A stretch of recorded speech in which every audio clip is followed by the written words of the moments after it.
सुखदेव जी का विधिवत पूजन करके परीक्षित ने फिर आसन लगाया और प्रश्न किया,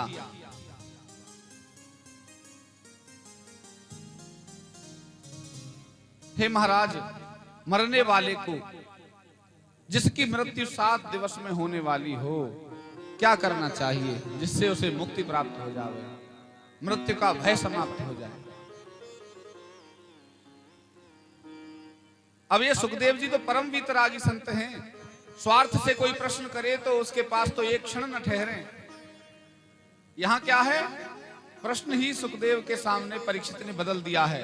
ये नहीं कहा कि मेरी मुक्ति कैसे होगी, यदि ये प्रश्न कर देते तो अकेला अपने लिए प्रश्न कर रहा है और वो वीतरागी संत वहां से अंतर्ध्यान हो जाता।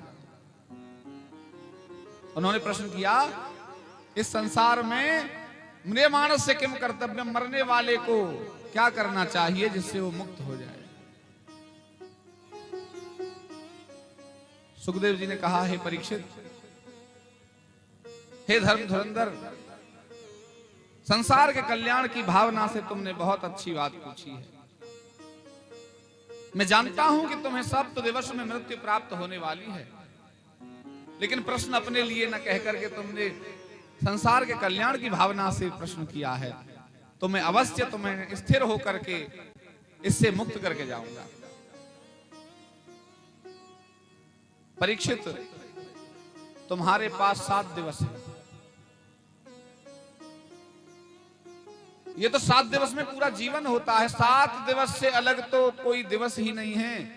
हर व्यक्ति को इन 7 दिवस में ही मृत्यु आनी है। तुम्हारा तो अमरत्व हो गया है कि 7 दिन जीवित रहोगे, इसके बीच में कोई मृत्यु तुम्हें सता नहीं सकती। चौथे दिन नहीं मरोगे, तीसरे दिन नहीं मरोगे, 8वें दिन नहीं, 8वां दिन होता ही नहीं, 6ठे दिन नहीं मरोगे, 5वें भी नहीं, 7वां दिन है। 7 दिन पूरे जीवन है अभी तुम्हारा। इतवार, सोमवार, मंगल, बुध, बृहस्पति, शुक्र, शनि, ये सारे जो 7 वार हैं,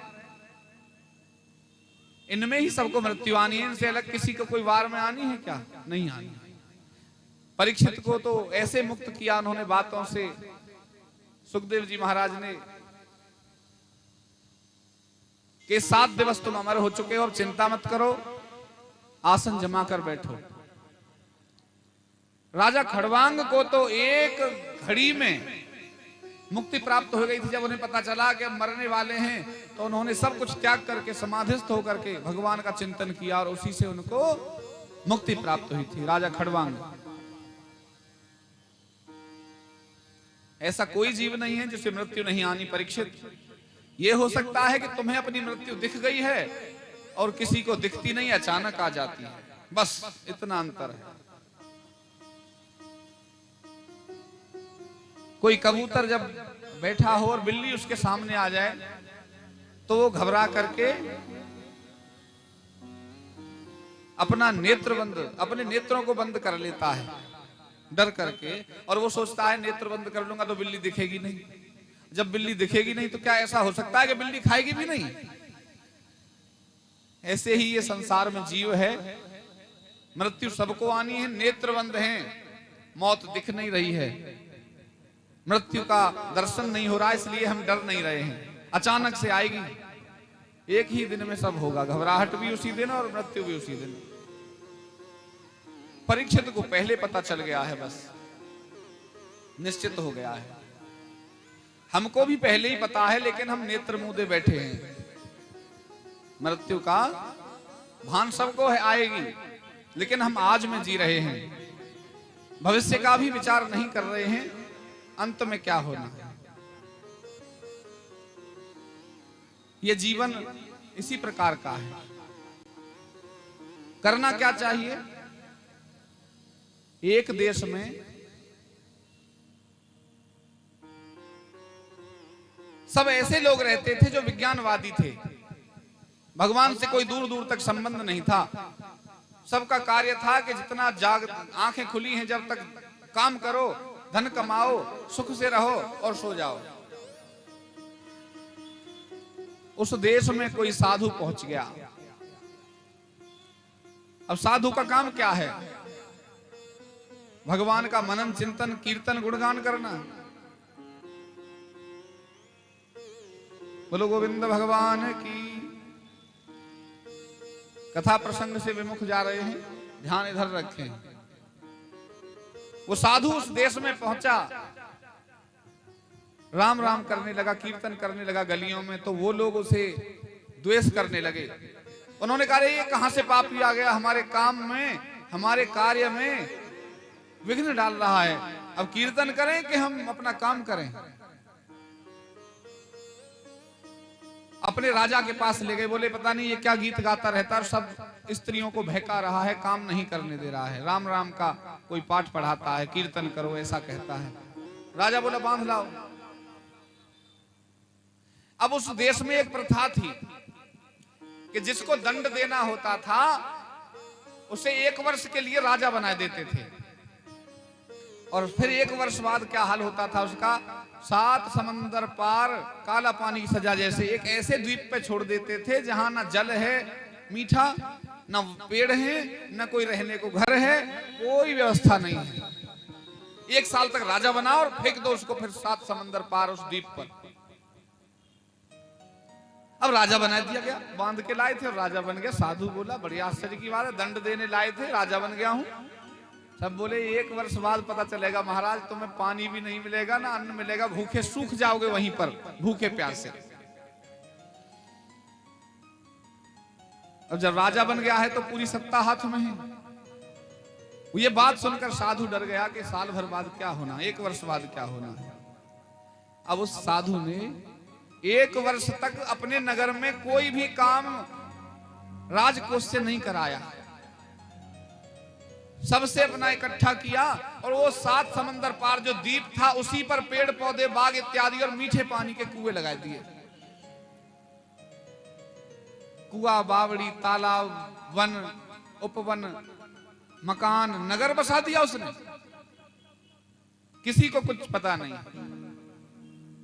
1 साल हो गए, सब बोले ये इसने कुछ नहीं किया, ये तो मिट्टी खराब कर दी राजपाट की, सब खरंजा टूटे, सड़क टूटी है, कहीं कोई व्यवस्था नहीं है, सरकारी नल खराब पड़े हैं, कुछ नहीं कराया इसने। 1 वर्ष में फेंक दो इसको, 1 साल हो गए। जैसे ही उसको यहाँ के लोग, इस नगर के लोग उस द्वीप पर फेंकने पहुंचे तो अचंभित रह गए। इसका कार्य वहां दिख रहा था। इसने कहा मेरे महल में जल्दी उतारो मुझे। बोले महल? बोले सामने मेरा ही महल है, ये बाग मेरा है, ये तालाब भी मेरा है। उन लोगों को बड़ा आश्चर्य हुआ।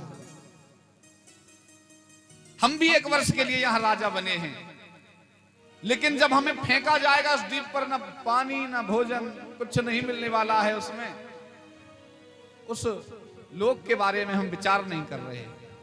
साधु ने उस लोक के बारे में विचार कर लिया था, तो अपने अग्र लोक के बारे में पूरी व्यवस्था करके रखी थी। और हम क्या कर रहे हैं, यहां जोड़ के धरे जा रहे हैं सबको। बोलो श्री कृष्णचंद्र भगवान की। नाती बेटा भाई बहन संबंध कुछ खराब कर रहे हैं, कुछ बना रहे हैं, कुछ कमा रहे हैं, कुछ गमा रहे हैं, लेकिन यहीं पर इससे आगे की जो क्रियात्मक कार्यवाही है उस पर हमारी दृष्टि ही नहीं है। आज में जियो, फिर कल को कौन झेलेगा?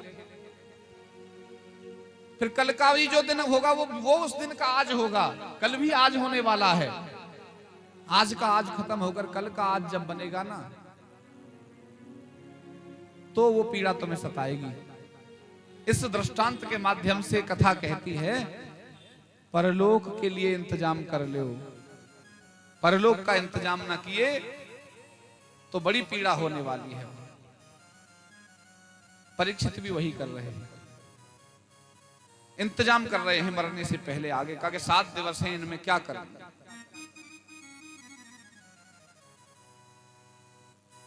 सुखदेव जी बताते हैं, हे परीक्षित, मौत तो सबको आनी है,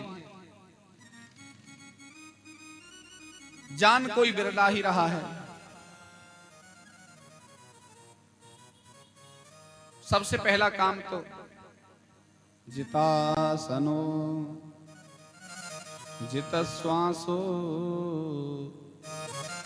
जित संगो जितेन्द्रियः स्थूलो भगवतो रूपे मन संसार धीना। पहला काम क्या करना है? जितासनव, आसन को जीतो। आसन कैसे जीतो?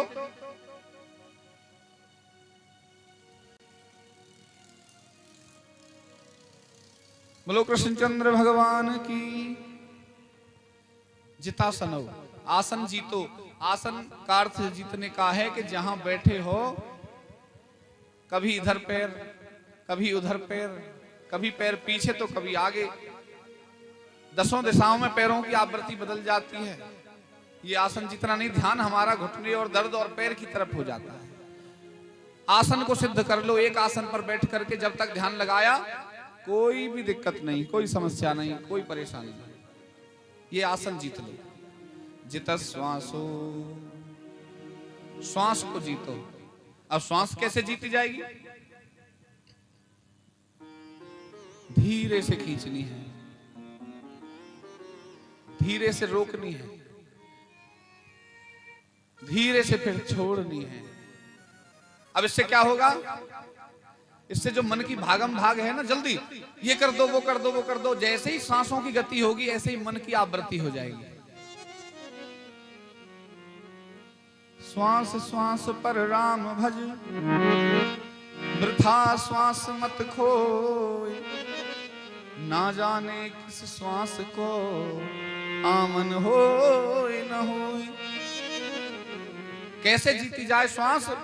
अब जैसे ही धीरे धीरे सनह सनह जैसे ही हम श्वास की आवृत्ति कर रहे हैं,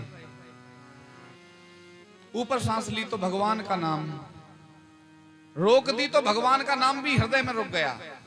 श्वास के साथ रुका कि नहीं? जोर से लेकर देखो, मन में धीरे सांस खींचो और मन में राम का नाम लो, राम।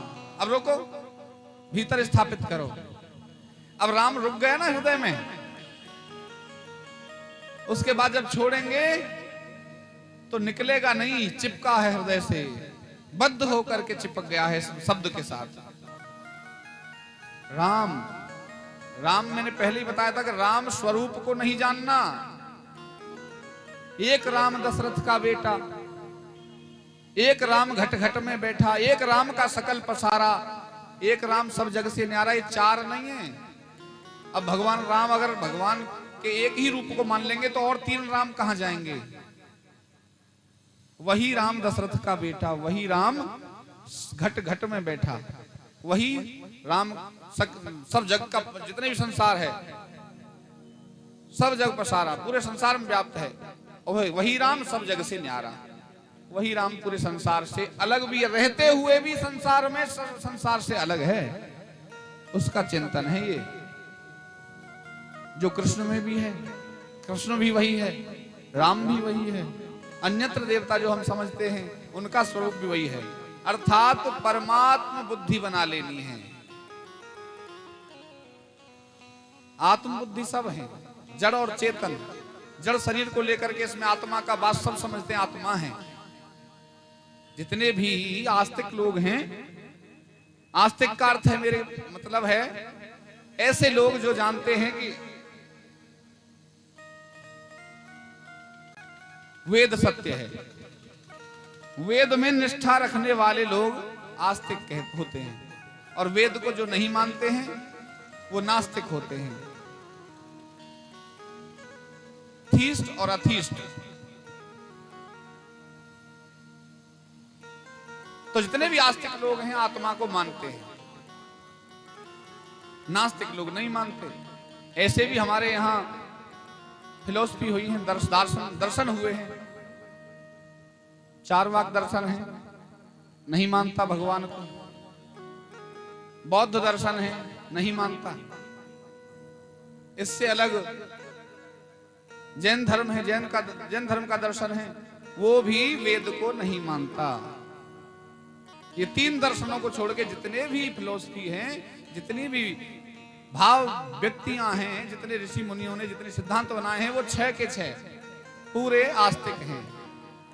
वेद को मानते हैं, पुनर्जन्म को मानते हैं, भगवान को भी मानते हैं।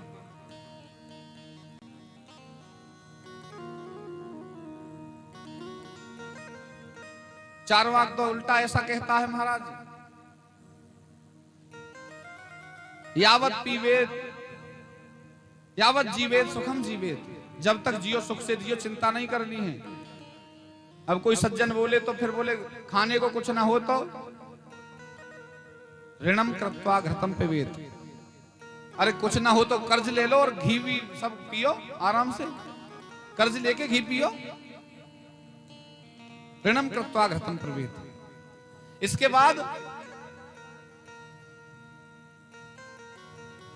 ऋण करके हमने घी पी लिया, अब ऋणम कृत्वा घृतम पिबेत। उनका मानना है कि पुनर्जन्म नहीं होता, पुनर्जन्म विद्यते, कर्ज देने के लिए पुनर्जन्म नहीं लेना पड़ेगा, घी पी करके मर जाओ। पीत्वा पीत्वा पुनः पीत्वा यावत पतति भूतले। अब दूसरा एक श्लोक है, जब तक पियो जब तक धरती पर न गिर पड़ो, इतनी पियो। ये भी धर्म है चारवाक, आजकल इसी को ज्यादा फॉलो कर रहे हैं लोग, जब तक पिएंगे जब तक धरती पर नहीं गिर पड़ेंगे। पीत्वा पीत्वा पुनः पीत्वा यावत पतति भूतले। एक सज्जन बोले इसके बाद जब भूतल पर ही गिर पड़े तो अब क्या हो? बोले फिर उत्थाय, फिर खड़े हो जाओ, थोड़ी देर में होश आ जाएगा। उत्थाय पुनः पीत्वा, फिर पियो। और इसके बाद बोले पुनरागमनम कुतः, कौन दूसरा जन्म लेकर के यहाँ आने वाला है? तो वो इस जन्म में जीते हैं और नाश करते हैं अपने जीवन का। अच्छा, ये जो चारवाक का धर्म है, वैसे कथा से थोड़ा सा किनारे चल रहे हैं पर समझना बड़ा आवश्यक है। ये बृहस्पति ने बनाया था, देवगुरु बृहस्पति ने चारवाक दर्शन। एक बार शुक्राचार्य तपस्या के लिए अपने दैत्यों के उत्तम जीवन की कामना के लिए भगवान शिव की तपस्या में लीन हो गए। इसी बीच में देवताओं को अवसर मिल गया। अब देवगुरु बृहस्पति ने शुक्राचार्य का रूप बनाया और राक्षसों के दैत्यों के समीप गए और जाकर के बोले हम तुम्हारे गुरु शुक्राचार्य हैं और पूरा तप करके हम एक सिद्धांत लेकर के आए हैं शंकर जी से। वो क्या? अब बोले आज के बाद कोई तप नहीं, कोई धर्म नहीं, बस आनंद से जीवन जीना है, छीन कर जियो, दूसरों से छीन लो, कर्ज ले लो, इतना पीते रहो आराम से, जो सुख ले लोगे वही तुम्हारा है। अब गुरु शरणागत होकर के दैत्य तो अपने गुरु की बात ही मानते थे, उन्हें क्या पता कि ये शुक्राचार्य नहीं है। पूरा ऐसा पाठ पढ़ा दिया, देवता दैत्यों के मन में वो बात घोट दी, राक्षसों के मन में ये बात घोट दी कि जो गुरुजी कह रहे हैं यही है। पीत्वा पीत्वा पुनः पीत्वा यावत पतति भूतले यावत जीवेत सुखम जीवेत ऋणम कृत्वा घृतम पिबेत। कर्ज करके भी घी पियो, सुख से रहो, कुछ नहीं करना है। और वहां से जैसे ही दैत्यों के गुरु शुक्राचार्य के रूप में जो बृहस्पति थे चलने लगे, समझा करके पूरा 2-4 महीने में, तो राक्षसों से ये भी कह गए सुनो, देवता किसी को शुक्राचार्य बनाकर भेज सकते हैं, पीछे आ जाए तो बस जूतम पत्रम कर देना, हम तुम्हारे गुरु हैं। अब हम फिर दोबारा तपस्या के तुम्हारे कारण दोबारा तपस्या के लिए जाते हैं, ये काम हमारा है, तुम तो मौज लो, आनंद उठाओ।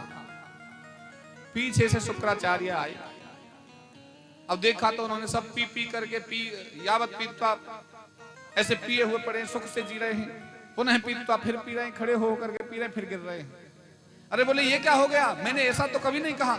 अरे वो तुम कौन हो? बोले मैं तुम्हारा गुरु शुक्राचार्य। अरे बोले मारो, यही है देवताओं का भेजा हुआ, उल्टा अपने गुरु को पीट दिए। अब जब गुरु की अवहेलना हो जाए तो श्राप दे देते हैं। शुक्राचार्य ने कहा जाओ तुम शीघ्र नष्ट हो जाओ।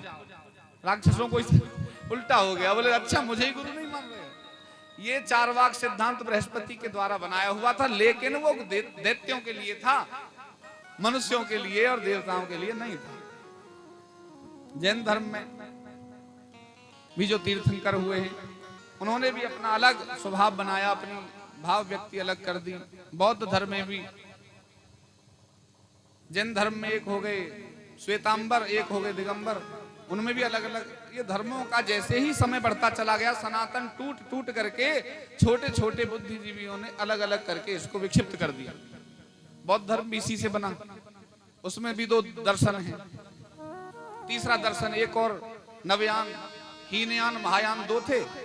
तीसरा अंबेडकर जी ने बना दिया उसमें कि मैं बौद्ध धर्म धारण करता हूं, मुस्लिम नहीं बनूंगा, हिंदू का ही एक धर्म जो अवतीर्ण है उसी को धारण करूंगा, मुस्लिम नहीं बन सकता। तो कन्वर्जन को उन्होंने नेगलेक्ट तो किया, छोड़ा, लेकिन बौद्ध धर्म की ओर मरने से 2 वर्ष पहले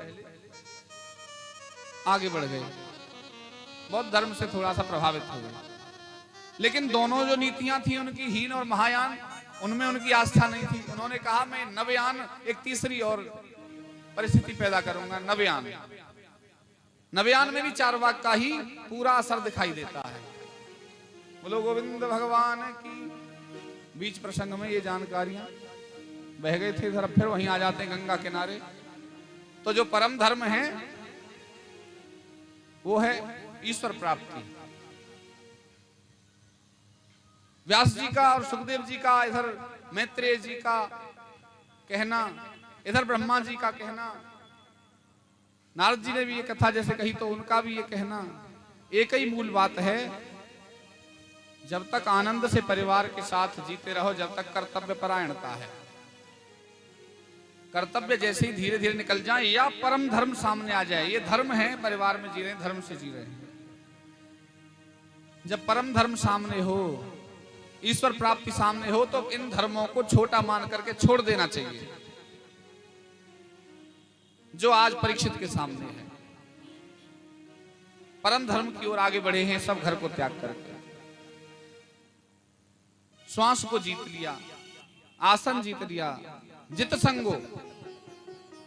अब ये जित संग क्या है?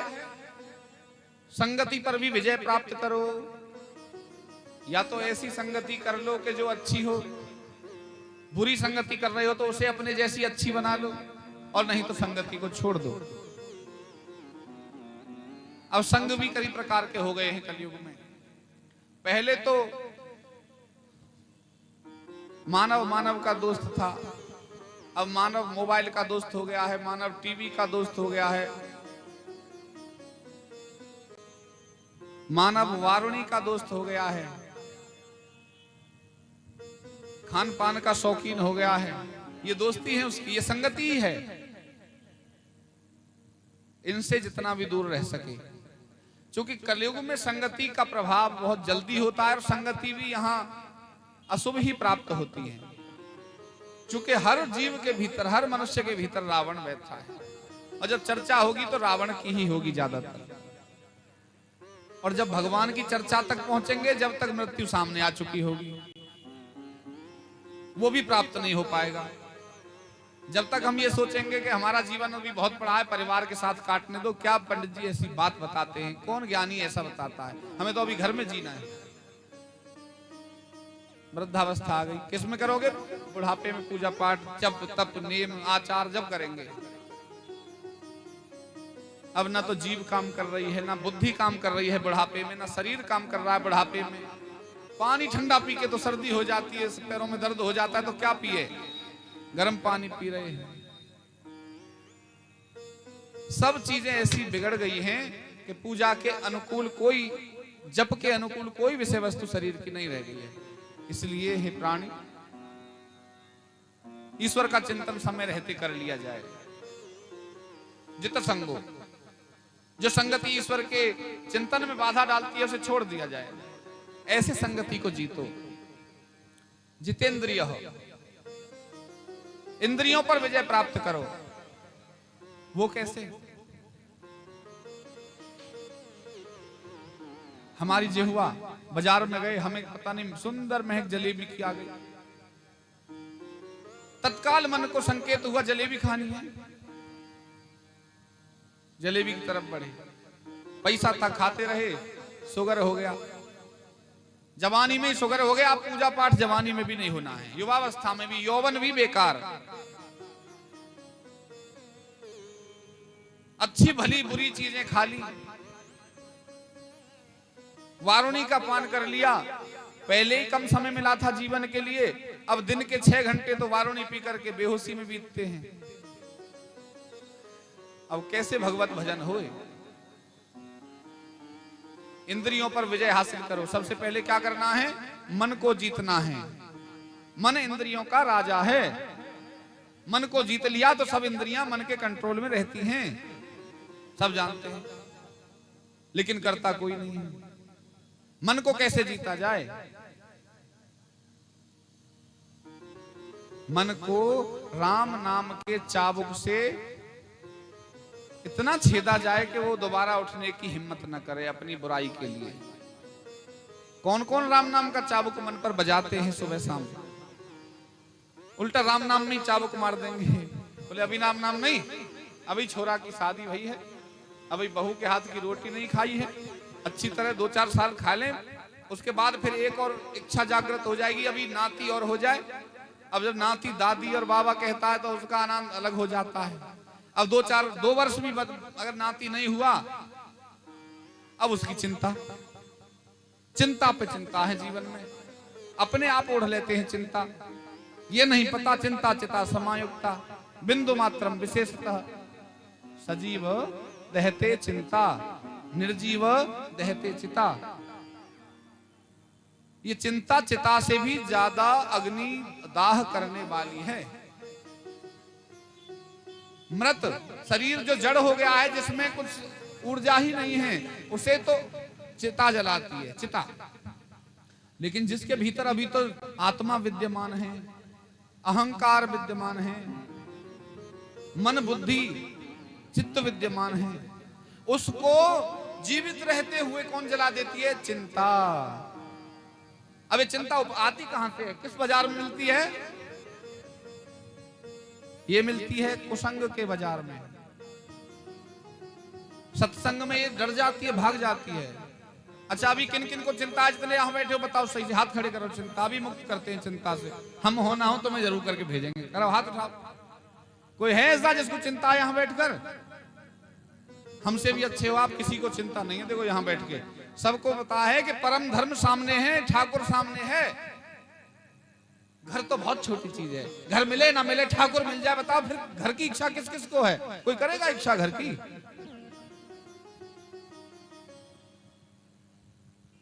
उतनी देर तो 4 घंटे तो जरूर तुम ब्रह्म ज्ञानी हो जाओ।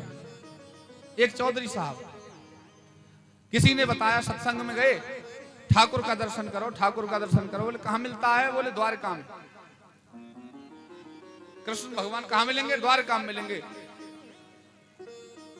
सरल स्वभाव का चौधरी चल दिया, लाठी हाथ में लेके नंगे पैर द्वारका ढूंढते ढूंढते कुछ एक दिन में पहुंच गया। द्वारका में पहुंच करके उसने तो वहां से वही भगवान का महल मिला। द्वारपालों से पूछा, भैया कहां है रे? बोले कौन? अरे बोले तुम्हारे राजा कृष्णचंद्र भगवान जो हैं, गोविंद जो हैं। बोले क्या करना है? बोले उनसे मिलना है। बोले बड़ा सीधा आया है। पहले एक और ऐसा आया था, वो नंगे पैर फटे कपड़ों से सुदामा, एक ये आया है। कभी हमने ऐसा तो पढ़ा नहीं कि दूसरा भी कोई ऐसा आएगा। उसने कहा मुझे ये बताओ कृष्ण भगवान कहां मिलेंगे? दर्शन करने हैं। उन्होंने कहा कृष्ण भगवान तो किसी के, कोई मर गया था, मृत शरीर के साथ, पार्थिव शरीर के साथ उसकी अंतिम यात्रा में शमशान गए हैं। अच्छा बोले तो बताओ शमशान? बोले आ जाएंगे थोड़ी देर में। बोले नहीं, शमशान ही जाकर मिल लेंगे। शमशान में रास्ता पूछता हुआ पहुंच गया। भगवान का मन में क्या सिद्धांत बना रखा है? भगवान का दर्शन करना है, दर्शन जरूर करना है आज जब आया हूं तो। अब वो जैसे ही शमशान के दरवाजे पर पहुंचा, बोला मैं पहचान लूंगा। पहचान पूछ के आया था कि सबके मोर मुकुट होएगा, हाथ में बांसुरी भी या कमर में लटकी होगी, इस प्रकार के वस्त्र होंगे, ऐसा रंग होगा, सुदर्शन चक्र यूं यूं घूम रहा होगा, पीछे भी एक तेज पुंज उनके होगा। वो इस भगवान कृष्ण हैं। अब जैसे ही शमशान में अंदर गया तो वहां सब भगवान कृष्ण जैसे ही दिखे। जितने भी सब थे वो तो सभी भगवान कृष्ण, जितने भी वहां दाह संस्कार करा रहे थे। भ्रमित हो गया, कंफ्यूज हो गया, कैसे पहचानूं इसमें? ये तो सब एक जैसे हैं। पर चौधरी जो था, अनपढ़ जाट पढ़ा जैसा और पढ़ा लिखा जाट खुदा जैसा। अब खुदा का जैसा है तो पहचान तो लेगा ही। अब उसने क्या किया? दरवाजे पे बैठ गया। बोले बाहर बैठ के देखूंगा, कुछ ना कुछ पहचान छोड़ के जाएंगे। दरवाजे पे बैठ गया।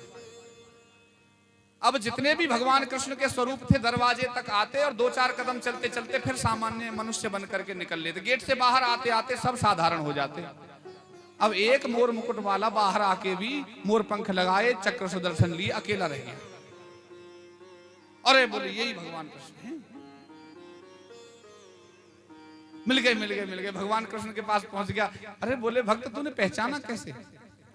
इतने लोग बोले पहचान तो मैं बाहर ही खड़ा हो गया था अपनी लाठी को लगा के थोड़ी के नीचे। बोले देखूं कौन कौन कैसे कैसे स्वरूप बदलते हैं कि सब एक जैसे ही रहते हैं। लेकिन भगवान ये बताओ, ये सब भीतर तो जब सब तुम्हारे स्वरूप थे, तुम इतने रूपों में थे, बाहर आते ही कोई कुछ हो गया, कोई धर्मपाल हो गया, कोई रामजीत हो गया, कोई मुकेश हो गया, कोई शंकर हो गया, ये सब बदल बाहर आके कैसे बदल गए? भगवान कृष्ण ने कहा, चौधरी साहब शमशान ही एक ऐसी पवित्र जगह है कि यहाँ प्रत्येक जीव अंदर प्रवेश के समय सब मोह माया से मुक्त होकर के मेरा स्वरूप धारण कर लेता है और बाहर निकलते ही सबको भूल भी जाता है। बोलो गोविंद भगवान की। भीतर जैसे ही शमशान के जाओ, त्याग, पूरा ज्ञान, वैराग्य, माया से मुक्ति, परिवार से मुक्ति, कोई किसी का बेटा नहीं है। देखना चर्चा वहां करते हैं, आपको तो नहीं पता होगा, देवियों को जो भी भगवत चरणानुरागी भक्त हैं इनको तो पता है कि वहां जाकर देखो कैसी बातें होती। कोई किसी का नहीं है। देखो 4 दिन की चांदनी है, फिर अंधेरी रात है।